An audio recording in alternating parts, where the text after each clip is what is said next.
This is a HeadGum podcast. Folks, it's time to get Quip. Me and Joe do it. It makes toothbrushing easy.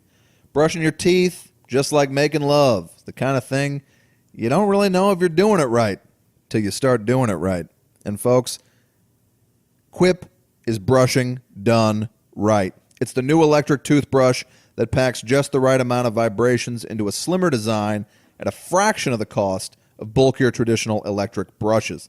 It has guiding pulses that alert you when to switch sides, making brushing just the right amount of effortless. It's true, you really don't have to think about it. It lets you know when to move on to another quadrant of your mouth.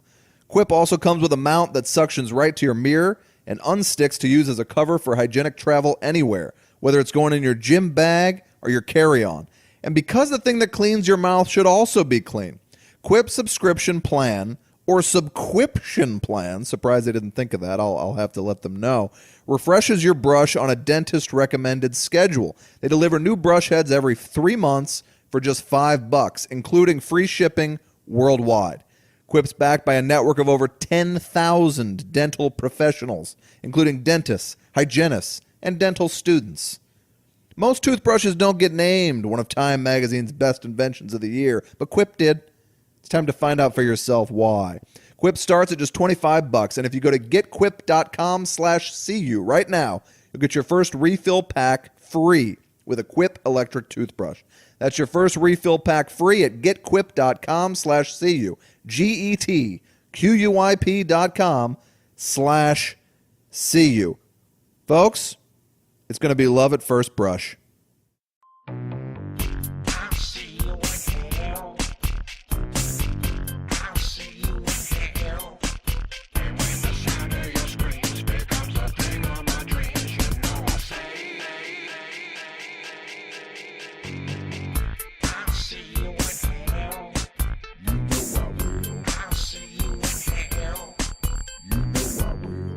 Ladies and gentlemen, please buckle up, because this episode of We'll See You in Hell is being brought to you by the SiriusXM free listening event, which is happening right now.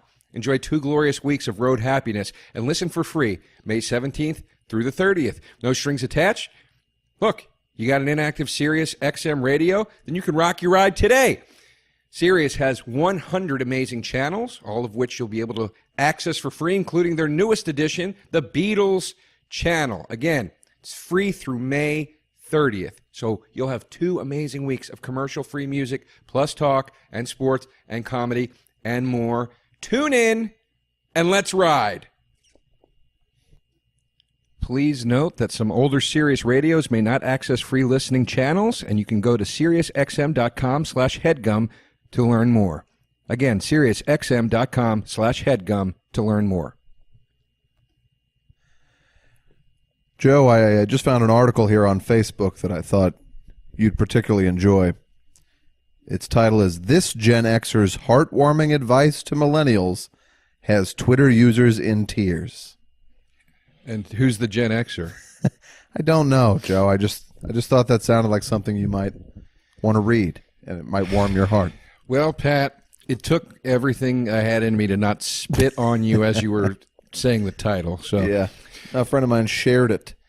I mean, I say let's just get on with the show. No, I say let's get on with the show. And on with the Joe.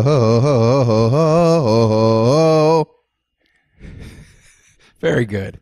Right. Very What's that good. song called? Superman, right? Oh, oh, oh, oh, oh, oh, Yeah. oh, oh, oh, oh. It was in a Listerine commercial when I was a boy. I don't know the name of that song, but I will say... I think it's called Nature Boy. Song's dog shit. It's a terrible song, and I think it's called Nature Boy. Nature Boy. That was Ric Flair's nickname. That's true. Pat and I have had a lovely day today so far. We started it off at the Cheesecake Factory. Couple stiff, skinny cocktails over there. I had the red sangria, Joe the Long Island iced tea. Yeah. Like a woman looking for a man 14 years her junior to take her out to his Toyota Prius.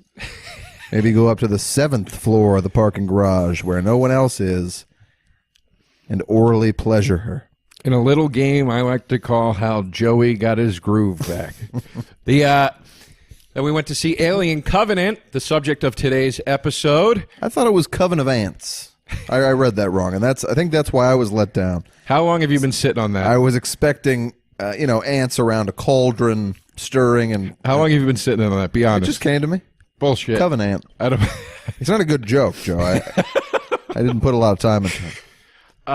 We also then after went to Shake Shack. Pat got some sort of a... If you see a faded sign at the side of the road that says 15 miles to the... Shake Shack! That's right. That's right. So it was good. Oh, the lady last night, she was telling me that she was at a bar recently with Fred Durst, and I got it mixed up. I thought she meant the guy from the B-52s. Oh, Fred Schneider. I was like, what were you doing with that guy? What was she doing with Fred Durst? She was somebody she knows works with him or something. I forget. Works with him? Something like that. At State Farm Insurance? Stop it. Be nice. Now to Fred Durst. I saw Fred Durst the other day at Carl's Jr. He gave me an extra pack of fries, so that was cool. Yeah, that's... Did I ever tell you the first joke I ever wrote? Probably. These were the first two jokes I've ever wrote in stand-up ever. Ready? I was out in L.A. recently. I saw Danny Glover in a Denny's. And after he took my order, I told him how much I liked that last Lethal Weapon film. That was the first joke I ever wrote. And the second one... film was terrible. The second one I wrote was, I caught my parents having sex again. I'd put a pause before the again. And then I go, never gets less embarrassing. They're mortified I caught them. I'm ashamed because they can see my erection. That was the second joke I ever wrote. It's good. It's cheap stuff, but it worked. That's good. I don't mind cheap. I know. Anyway, folks, what's going on?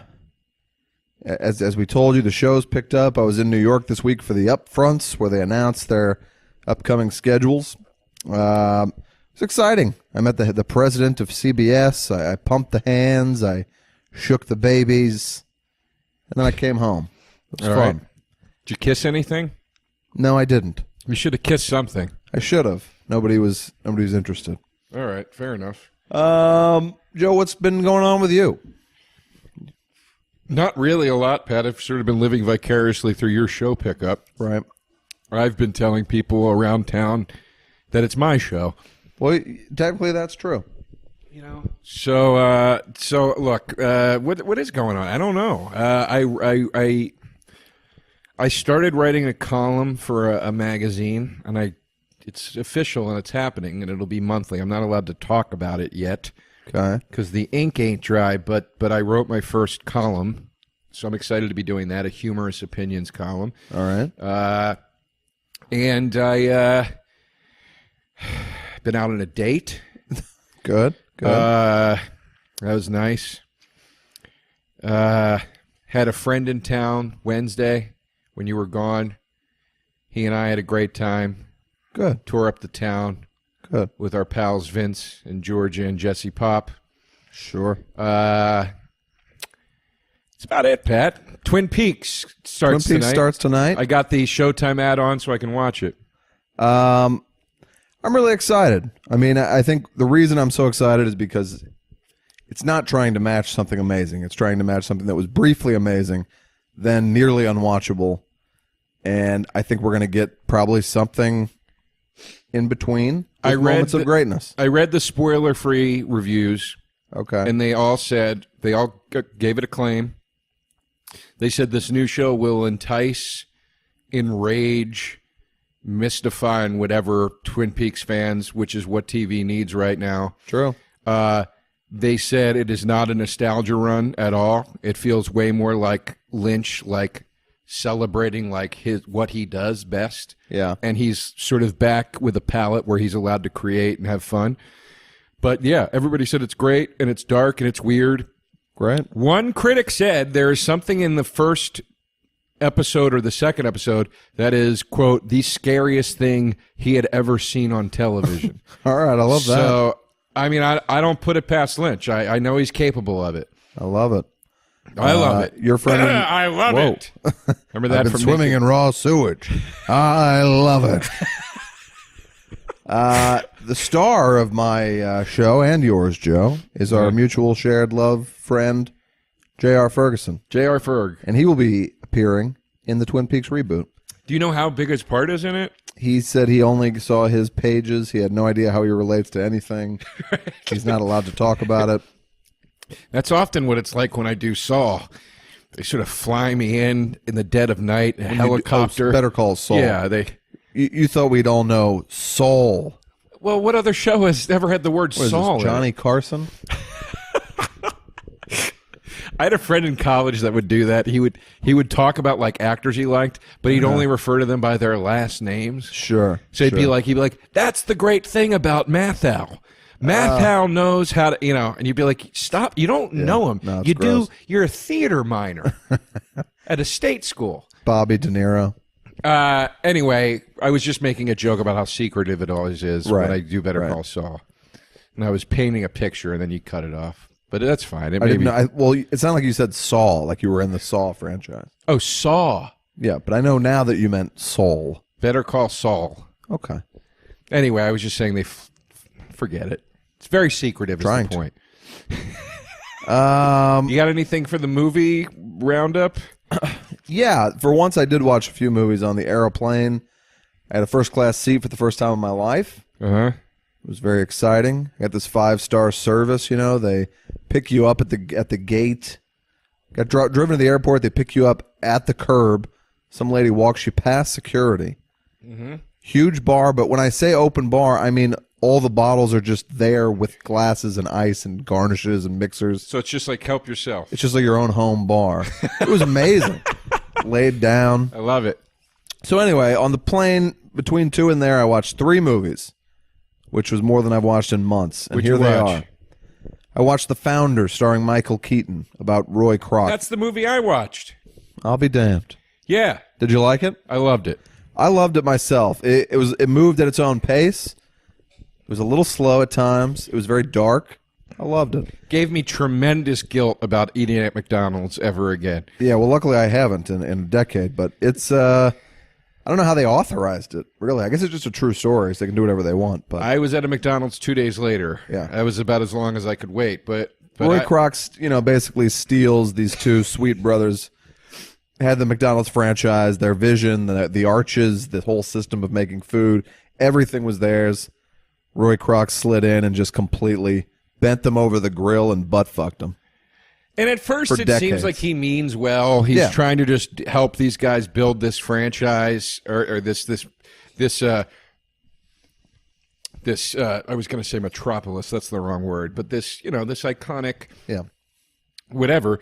But then by the end he goes dirty. Here's the spoiler alert. And this is the part I was on Doug Loves Movies last week, and we talked about The Founder, and this is the part in the movie that I found hilarious, where you're like, because everybody, when you say, I saw The Founder, I feel guilty about eating McDonald's, somebody will inevitably go, well, I mean, is it that bad, or did he just kind of like make more money than he should have? And it's like, no. That's how you feel the whole time until at the end of the movie, he makes a handshake deal with the McDonald brothers. I couldn't believe they shook it. Yeah. That's kind of on them. That they'll get 1% of profits for the rest of time. Yeah. Then it shows the original McDonald's that they opened, their dream, their life, everything. They have to change the name of it. They're not allowed to call it McDonald's anymore. So they change the name of it to M's, which is a real slap in the face. And it's their name. Yeah. Not Roy Kroc's name. Then Kroc opens a McDonald's directly across the street from it and puts it out of business. That was insane. And then never gives them the 1% profits. No, they each get a check for like $1 million to cover all their expenses for giving up McDonald's. And then at the end of the movie, it's like they should have made $100 million per year. And then the last slap in the face is it says that when Roy Kroc died, his wife gave their entire fortune to charity. Yeah. Well, that I liked. But give some of it back to the family. Yeah. Jesus.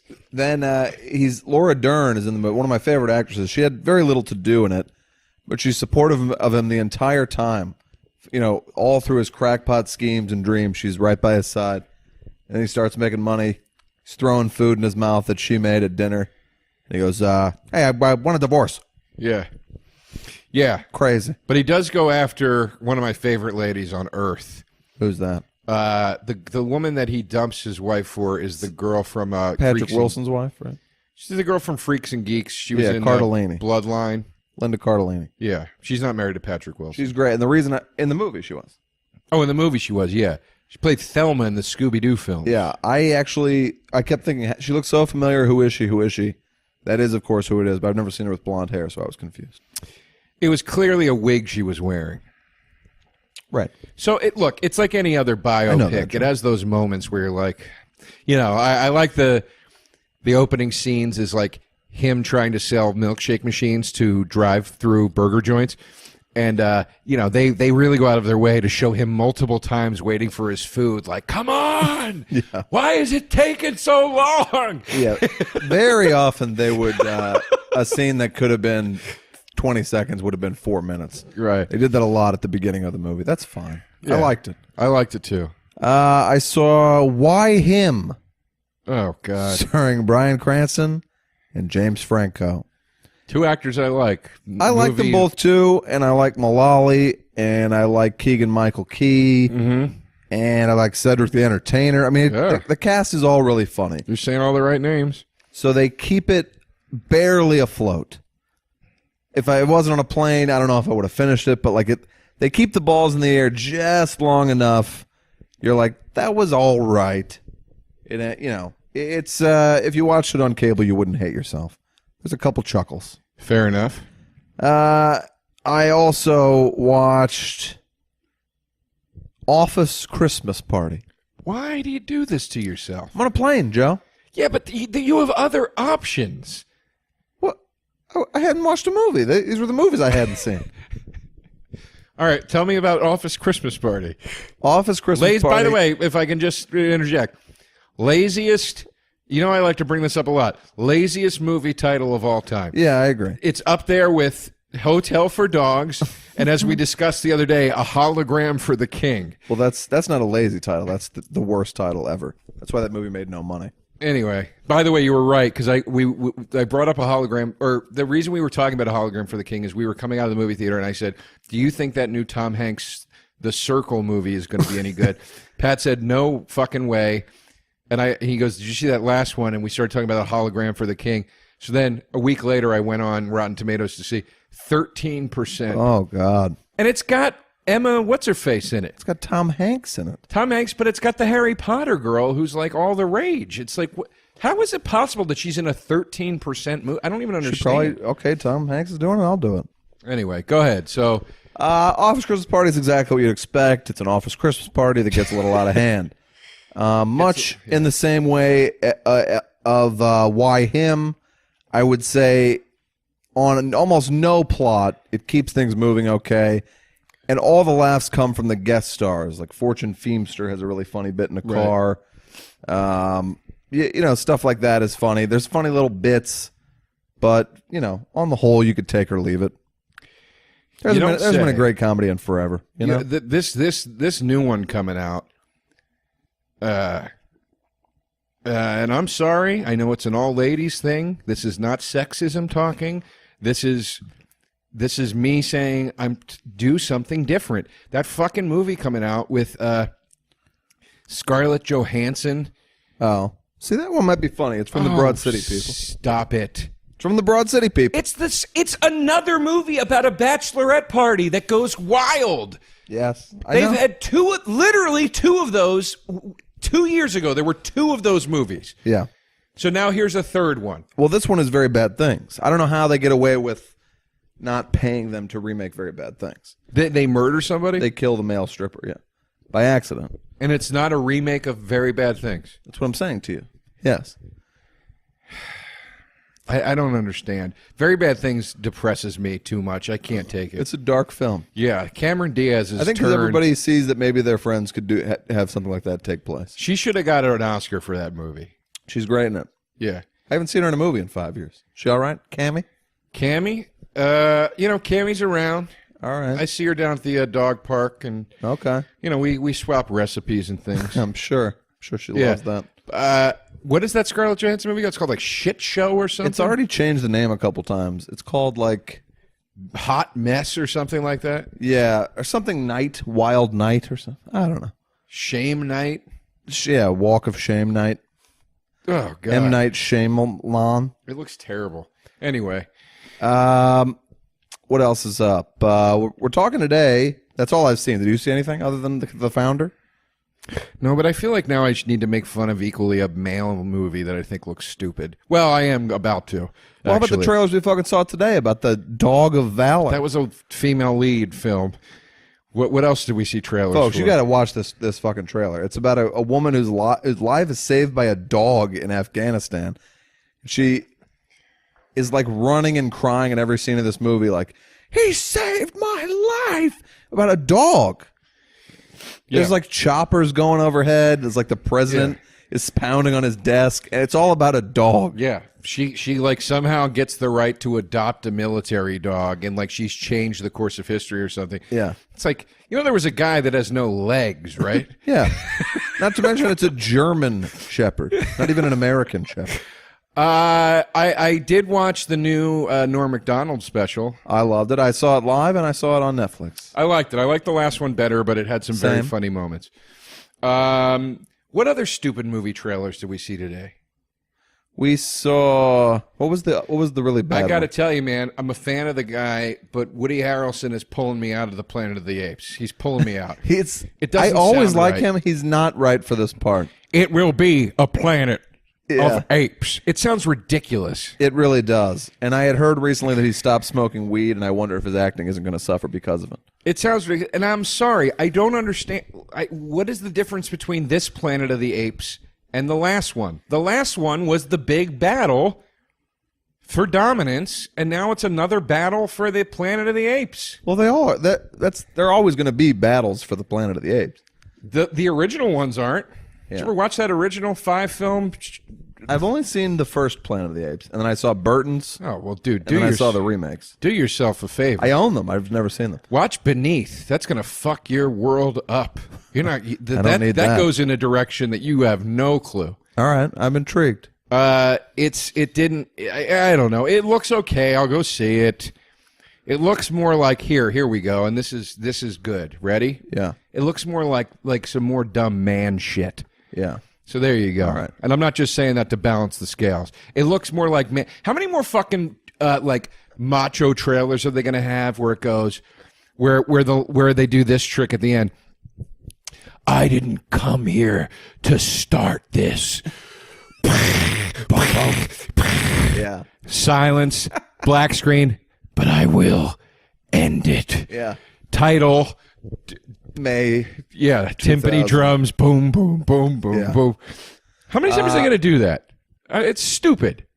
Of course it is stupid. The other trailer today, it starts up, looks kind of cool. There's like a kind of well-written narration, and then it's Anthony Hopkins. Oh, And God. he's like, since the dawn of time, we've dealt with the robots. And I'm like, the robots? What do we... Then I realize it's another fucking Transformers movie. Marky Mark. And they do it in that one, too. At the end, Yeah, they did. Optimus Prime goes, for my world to survive, Yeah. yours must end. Yeah. Boom, boom, boom, boom, boom. Yeah. Transformers, The Last Night. Anthony Hopkins will do anything. He really will. And I thought he had retired from acting, but apparently not. No. He at one point, Marky Mark is running, and he's like, hold steady, Optimus. I was like, how do you look in the mirror?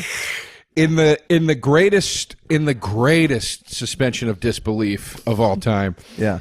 or expectation of a suspension of disbelief, Mark Wahlberg, ladies and gentlemen, if you didn't see the last Transformers movie, was cast as a robotics expert. Well, he was a fucking scientist in that Shyamalan one, and he was Well, even worse than that. Yeah, and he's really like, that's a Transformer. That's Yeah. a Transformer. I know robots. That's a Transformer. He Yeah. sounds like a fucking idiot. And I like Marky Mark. I guess I don't. Maybe I don't. like him I in think lighter I like in him. comedies. I tend to like, but folks, we're burying the lead here because Transformers. 5 or 6 or whatever the fuck it is, takes place in Knights Days. Well, the Days of Knights. Some of it does. It's called what? Circle of Knights? It's called The Last Night. I mean, It's you a didn't time learn your travel lesson thing. from Teenage Mutant Ninja Turtles 3 when they went back into samurai times? Oof. Why are they going back in time? Russ- Transformers can't time travel. Because I don't think they're time traveling. I think they're showing the existence of the Transformers here through many centuries. Ugh, blow me. And talk about more of the same bullshit. They got 5 kids running around in the thing, and you're like, oh, so clearly you've shoehorned in a Stranger Things plot now. Yeah. Oh, for God's sake! You know what people seem to be liking? Stranger Things. Everything is shit. Could we maybe have a Stranger Things kid in the new Transformers? And then they have that lady in it who's like the hottest woman on earth, but she's a scientist. Yeah. Can you put some believable looking people in this, please? Mark Wahlberg and this fucking runway model are the scientists in this film. Yeah. Give me a fucking break. Denise Richards played a nuclear physicist in that one James Bond movie. What film was that? The World. I think The World Is Not Enough. And then at the end, she wants to have sex with him. Her name was like Jenny Christmas or something. And at the end, he's about to have sex with her, and he goes, I thought Christmas only came once a year. Oh, God. Last line of the movie. Credits. There's a franchise where if they never made another one, I wouldn't notice. I'm never excited. They've Ever. a couple of. I mean, 1 or 2 of the Craigs were cool. 2 of the Craigs were cool. The others just sucked. Every other one. I don't care. It's not my thing. You I know don't he's care gonna at all. live. Yeah. He's going to live, and it's just stupid The action's action. never quite good enough. The plot's never quite good enough. The characters aren't good enough. But you guys keep going back. Did you ever see the one where Sean Connery comes back? Yeah. Never Say Never Say Again. never again. And it's Rowan Atkinson's film debut, and they have him in there as like a bumbling comedic detective. Really? Yeah, and he's like running through a market and he's going, Mr. Bond, Mr. Bond. And then he finally catches up to him and he goes, I've been sent here discreetly. And he goes, discreetly? Is that why you're yelling my name? It's like literally supposed to be like this bumbling. You gotta see this thing. It's ridiculous. What Anyway. was the other? There was one other preview after the Army Dog one that looked somehow even worse. Oh, it was the shark movie with Mandy Moore. Oh, boy. It's like a neon shot shark movie starring and another one Mandy of Moore. these. How many fucking movies are they going to make about somebody being threatened by a shark and they can't get out? They did goddamn Jaws. Then they did Deep Water. Jaws up through 4. They Yeah. did The Shallows. And what's the one with the Blake Lively in it? Is that The Shallows? The Shallows. Now this one, the twist on this one is they're trapped in the cage under the water. Yeah, but why do you go into an underwater cage in shark-infested waters, you idiots? People do that to Shark Watch. Well, don't do it. It's just There's a tip. it's just stupid. The cord breaks and then the cage sinks. Yeah. It's just dumb. And it's I not. pointed this gun on my head and pulled the trigger, and then I wound up accidentally killing myself. It's also not accurate. A shark wouldn't just hang around. No. Like it's not. That's not the way it works. No. It's just fucking stupid. It's just stupid. That movie looks terrible. It did. Let's get on with the movie of the day. It's a little picture called Alien Coven of Ants, made by Ridley Scott, who is pushing 80 years of age. He can't. I mean, the man puts together a great-looking movie every time. He's got a style all his own. Beautifully directed. It was very well paced, very like tonally cool. You know, it's a very similar style to Prometheus. But at the end of the day, I really like the score. But I mean, I got to tell you, folks, if I'm noticing the score on a first viewing, it means the movie's probably not working. But it had a great score. It's boring as fuck for a full hour. Boring as fuck. I fell asleep. Thank you. And then once the action kicks in, there's a few good kills, but it really is just straight up almost like a Friday the 13th. You know, it's just kind of one after the other. The alien has a new design that is not really an improvement over the other. It's like a white, tiny alien that's almost so small you're not scared of it. Well, at first. This is going to be very spoiler heavy. That's fine. There's But not I mean, much to look, spoil. I'll say this, and by the way, we should give a little synopsis.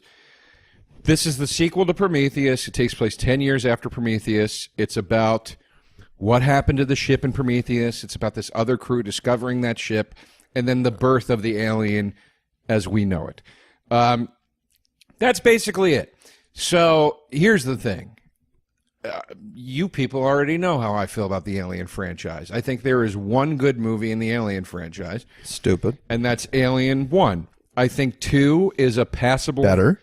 Is a passable, fun action movie, but that's about it. One of the best action movies ever made. And maybe the best action movie ever made. And I think that this movie follows in that same tradition. It's not scary. It's not horror. It's an action movie. It's a fucking shoot 'em up, and it's boring because if you're gonna do that, there's got to at least be suspense. And there was never, in my opinion, a minute of suspense. I thought Danny McBride was terrific. I thought the lead female actor was terrific. Couldn't I apologize. stand her. What's her name? I don't know, but I didn't like her. I liked her quite a bit. I thought everybody else in the movie was, Billy Crudup was fine. I thought Michael Fassbender was good. Yeah, although he's just doing like a Spock impression. Yeah, So that is not logical. Hal from T-1000. Not 2001. How many shots though were there? And I'm betting it was 50, where a character would be in the foreground and the alien appears in the background. They did it again and again and again and again. And then sometimes it wouldn't be the alien, it'd be a guy with a gun. But then most of the time, it'd be an alien. I'll tell you my biggest gripe with the goddamn movie. All right. Too much CGI. Why was the fucking alien CGI in every scene? Yeah. That was the big It looked worse than it did in 1979, That was the big criticism when Alien Resurrection came out. People were like, I don't like how the aliens are CGI now. It doesn't look as cool. Right. And then in this, every single shot of the alien was fake. Every single shot. It didn't have any of the texture, any of the weight.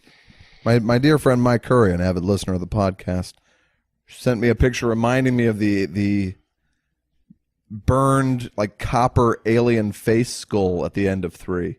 One of the worst effects ever in a big budget movie. Well, that's because 3 sucks. 3 sucks. I mean, let's lay it out. I go 2-1. It's just a stupid statement, but I think that with already. ease. I go 2-1. It's not close, You with what? and it's not close. You're an idiot. I go 2-1. 3, Prometheus. Covenant, I guess. Resurrection.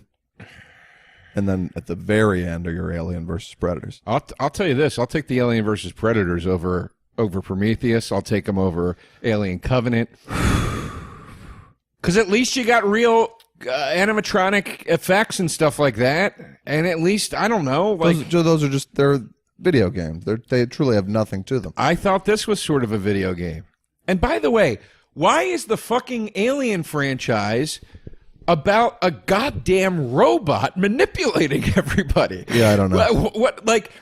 I think there's an interesting element to the fact that this artificial intelligent life that was created by man is now destroying man with the creation of the aliens. Like, he is playing God. Something artificially intelligent could, in theory, be like God, where it never dies, it never ages, or whatever. But, I mean, the David robot from the first film comes out. When you first meet him in this thing, he's got long hair. Why does a robot have long hair? Yeah, and then cuts it. Well, I guess, yeah, do they grow it out? Robots have growing hair? It doesn't make any goddamn sense to me. Well, I mean, I guess you could program anything with a robot. So then, that means it can age?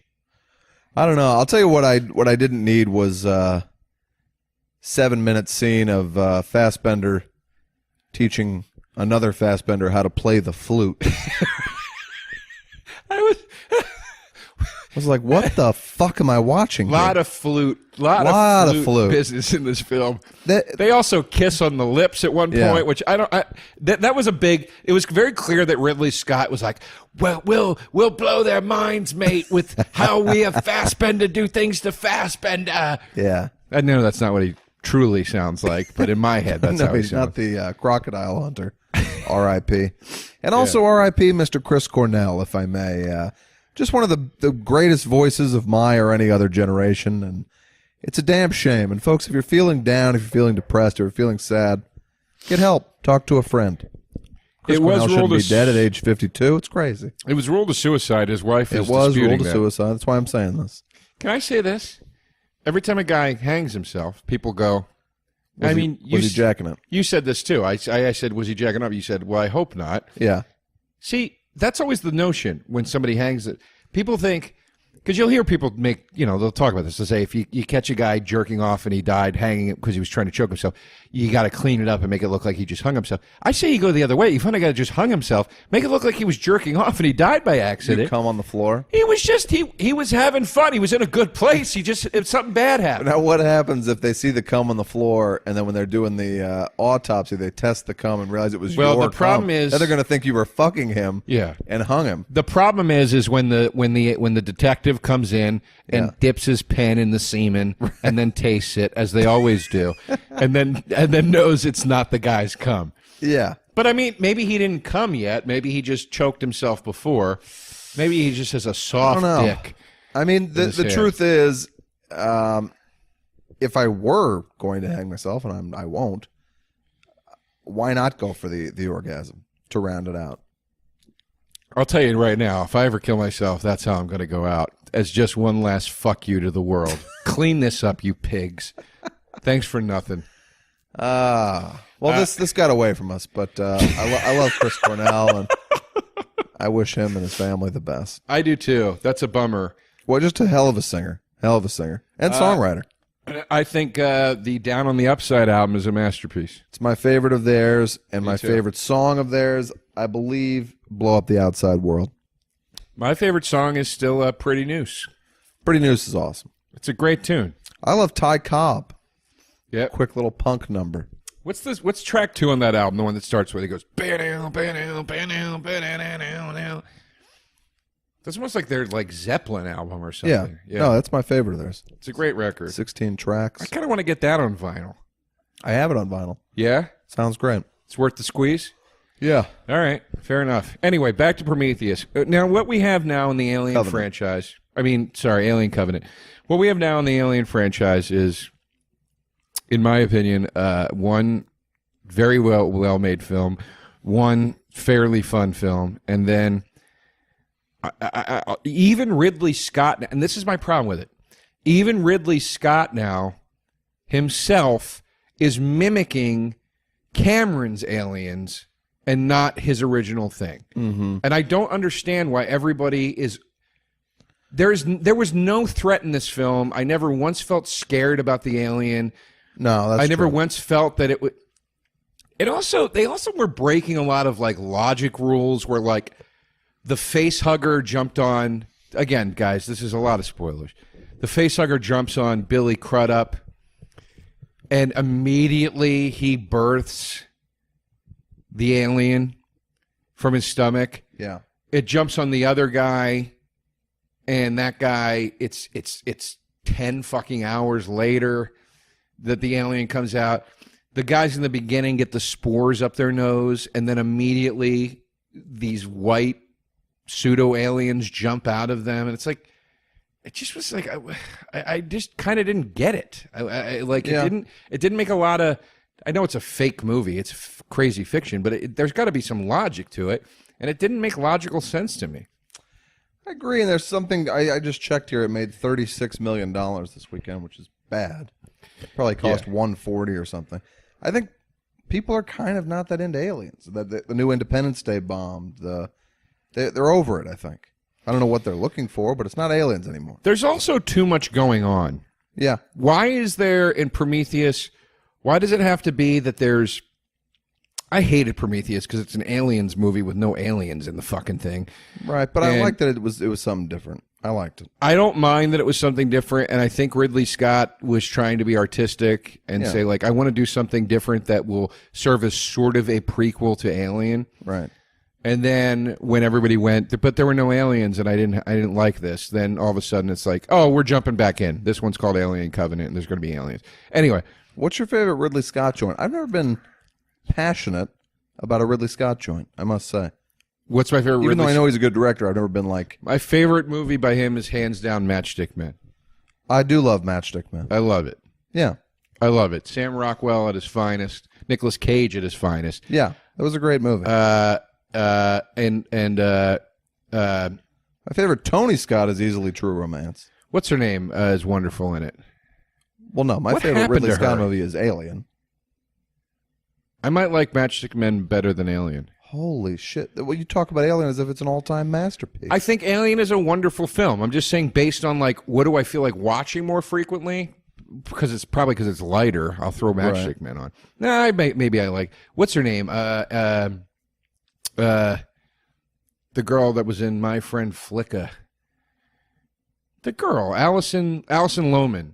She's wonderful in that film. What happened to her? Where's she been? She looked too much like so many other actresses, I think, was her problem. There was a time in the early 2000s where it was all these blonde girls who looked identical to each other. She wasn't blonde, though. She was brunette. Allison Lohman? Yeah. She's blonde in Matchstick Men. No, she changes her hair because it turns out that she's not. She's posing as a 14-year-old, and then she comes back and she's like 25. I got you. Spoiler alert on that one. Yeah, I don't know. I don't really have much more of an appetite for this franchise. There was never a point where I was really excited about seeing this. But then again, I'm not excited about much that's coming out, to be honest. It's pretty dismal. Things are bad. I'm excited for Wonder Woman. I might not see it. I certainly won't see the fucking Pirates of the Caribbean. I want to do Pirates for this podcast. Oh, I'll do that with you. But it's going to be 3 hours. The last one was 3 hours. I didn't like the last one. It was one of the worst ones I've ever seen. Javier Bardem's in this one. And I thought the trailer Was he in looked the great. last one? No, he's the new bad guy. I thought the trailer looked great. I didn't care, and then I watched the trailer, and I was like, you know what? That's really a good trailer. I think this looks good. I actually don't think I'll see it. If it's longer than 2 hours, I won't see it. How did you not like the first one? The first one is the best, but I was still bored by it. I don't like pirates. It's fucking stupid. All right, fair enough. Stay on a boat. Take a vacation. Don't mess other people's good time up. Nothing. I'm excited for Wonder Woman. Good early reviews on that. I'm actually not going to see Wonder Woman. All right. Well, listen. Not because she's a woman, ladies. I'm excited for Justice League. Couldn't care less. I'm excited for The Last Jedi.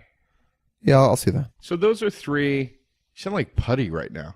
Yeah, I'll see that. Feels like an Arby's night. The hardest I ever laughed in my life was feels like an Arby's night when she asked him where he wants to go to dinner. I fell off my couch. I was like rolling on the floor. I missed the whole end of the episode. It just took me by surprise. That's my favorite episode. That's the one where he's got really the amazing. religious stations on his radio. That's the burning. Yeah. That's a magnificent episode. Feels like an Arby's night. Yeah. That's the episode with "That's it for me. Yeah. I'm done." It's so great. What was I going to say? What else is coming out this year?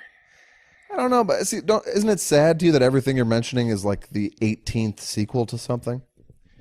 Look, you ain't never gonna see me be sad about a new Star Wars sequel. Oh, I know, but there's never been a Wonder Woman movie. There was a Wonder Woman TV show that was the same old shit. It's not the same old shit. It fucking is. There's actually a movie coming out called So and So and the Wonder Women that's about the guy that created Wonder Woman. Okay. And what's her face is in it? The lady that was God damn, what is wrong with my brain today? She's in the in the Prestige. She plays Christian Bale's wife in the Prestige. Rachel Weisz. No. She was in Christine. She was just in that movie. You're Christine. mad at me for not knowing what the hell you're talking about. Rebecca, English actor. Rebecca Hall. Yes, right? Rebecca Hall is in it. Yeah, and I'd like to see it because I like her work quite a bit. All right. Well, I was Christine. I didn't see that. I want to. I haven't seen it. I heard it's phenomenal. Do you know what it's about? Well. Yes, I do. It was on the plane as well, and I wanted to watch it, but I was already in a bad mood. I found the actual clip of the lady that shot herself on the air. Oh, that's nice. And it's not great. Like a Faces of Death. It's just really grainy. Like yeah. But yeah, that's who she plays in the movie, is that lady. Well, I'll check it out, Joe.